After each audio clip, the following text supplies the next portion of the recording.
Hi, and welcome to today's video.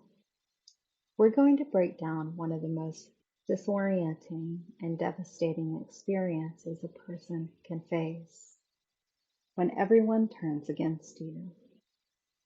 Not just strangers, but the people you trusted most: family, friends, partners, coworkers, even professionals.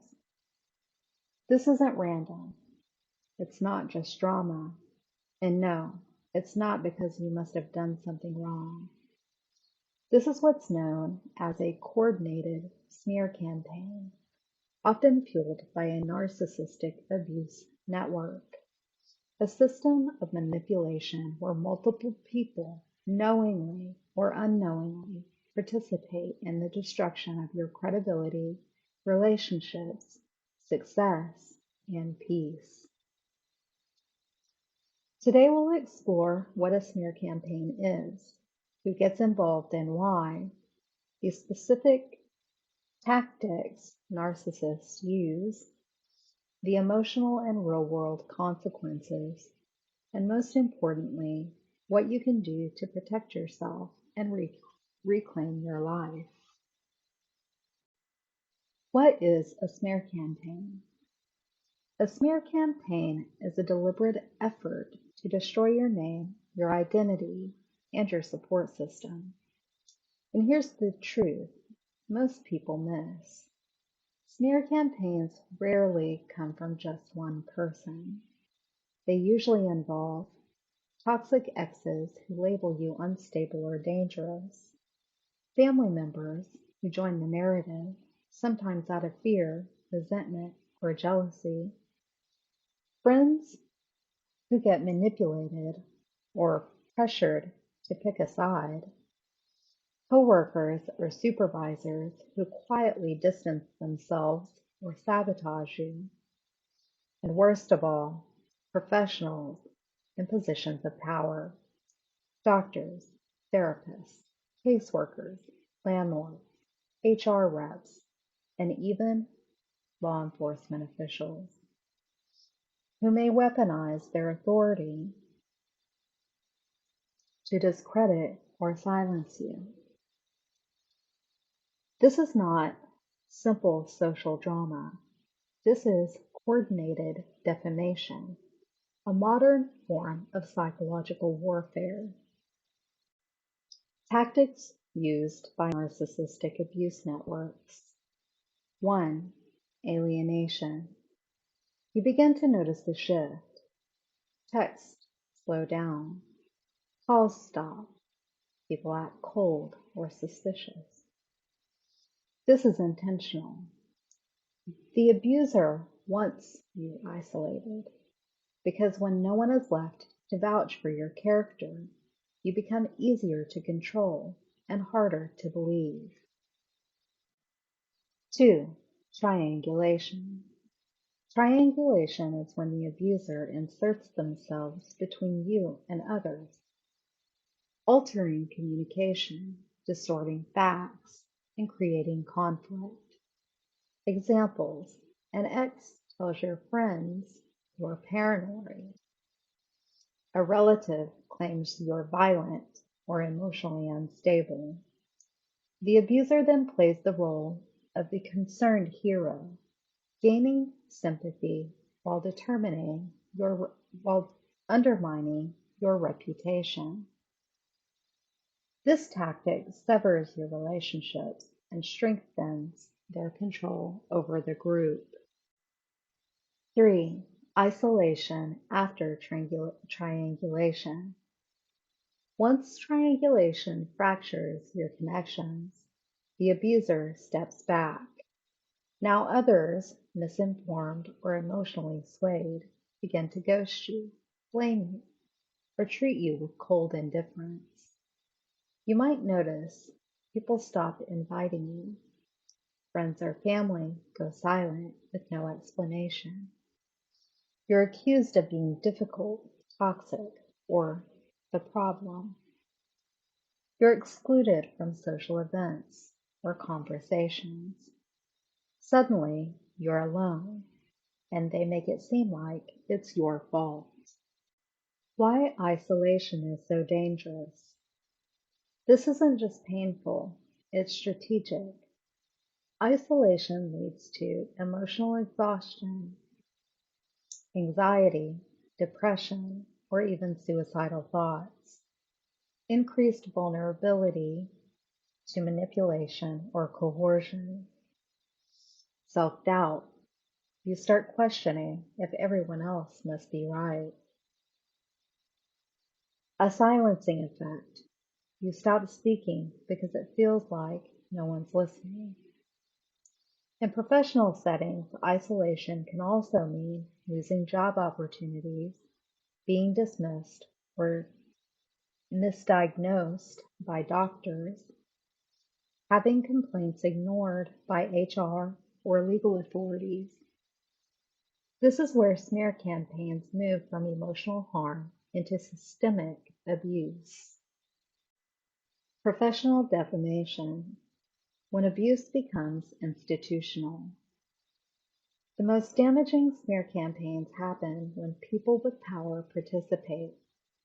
That includes doctors falsifying mental health diagnoses, lawyers or law enforcement twisting your words or ignoring your evidence, HR departments filing false complaints or losing documentation, social workers or landlords spreading gossip or making untrue reports. When someone with a title speaks against you, people tend to believe them, even if the accusations are baseless or vindictive. This form of defamation can ruin your health care, housing, job, or even your legal rights. Why they join the campaign. Why would people you love or people in authority join in? They want to belong. Narcissists create an inner circle. People who feel special because they're in on a secret truth about you. It makes them feel important.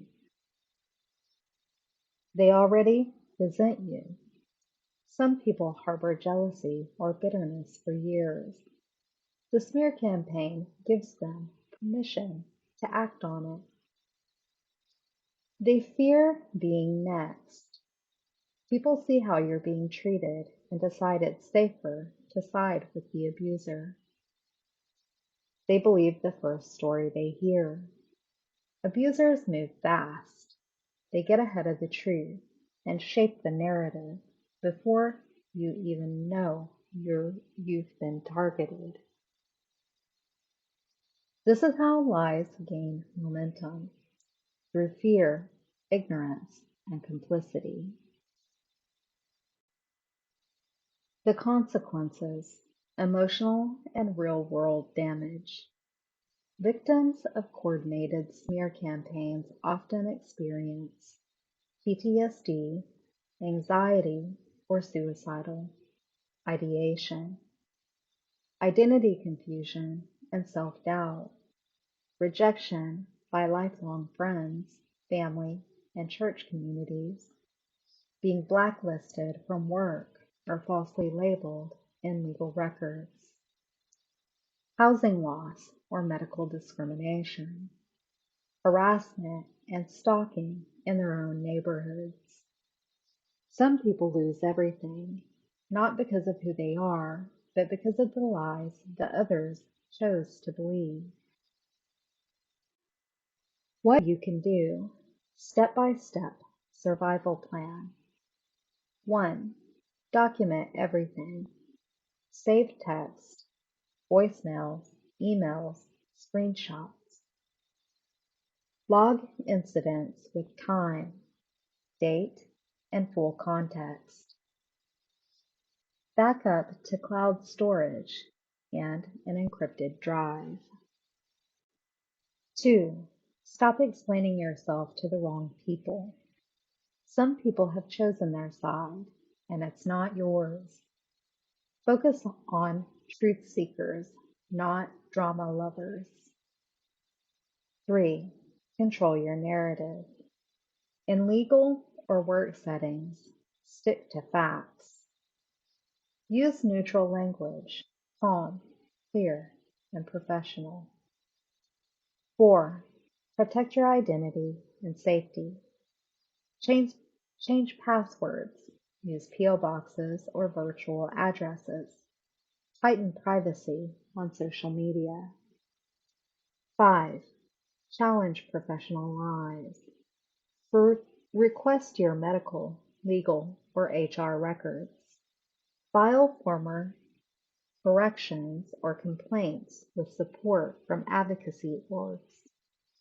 You have legal rights to dispute falsified documents. 6. Build a safe circle. Even 1 or 2 allies is enough. Join trauma-informed support groups or communities of survivors. 7. Practice strategic silence. Not every lie deserves a response. Your silence is protection, and it denies the abuser their supply. Reclaiming your identity, the most powerful step. In the middle of all of this, the betrayal, the lies, the isolation, there's still one thing they can't take from you: your truth. You are not what they say you are. You don't have to defend yourself to people who never wanted to hear the truth. You don't owe anyone a second chance to hurt you. You are allowed to walk away. You are allowed to protect your peace. The same people who turned on you under manipulation are not the ones who can free you from that pain. That healing must come from within and from God or trusted allies who see the truth. Your healing is your protest. Your clarity is your power. If you're being targeted, lied about, professionally discredited, or alienated from the people you loved, know this: you are not crazy. You are not weak. You are not alone. This is what modern narcissistic abuse looks like: networked, strategic, and systemic.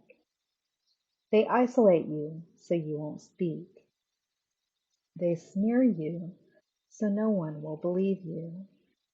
They silence you so you can't warn others. But you're still here, and that means they didn't win. Speak your truth, find your tribe, protect your peace. And if this message resonates with you, please share it, because someone out there is being torn apart by a network of lies right now, and they need to know they are not the only one.